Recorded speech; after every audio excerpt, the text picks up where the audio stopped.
araka ny fanazavain'ny filoha Rajaonary Mampianina ihany dia misy ny mamikitra amin'ny atao hoe juridisme.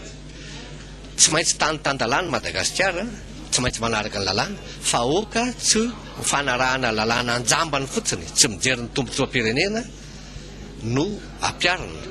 Ka izay indrindra nahatonga anay hoe nanome ny heviny ny fitsarana avy momba ny lalam-panorenana, heviny iny fa tsy nataony hoe didy na baiko, tsy décision iny na are, fa hevitra, ohatra ny hevitra rehetra, tsy voafatorina ny filohan'ny Repoblika, satria tsy mandika lalàna velively izy raha tsy mampiatra an'iny,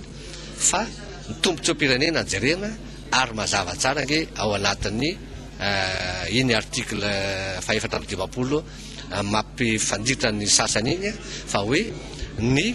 vondrona antoko politika manana député maro anisa ao amin'ny Assemblée nationale no manolotra ny Premier ministre. Rehefa manaja an'izay ny filoham-pirenena dia manaja ny lalàna velona eto Madagasikara izy.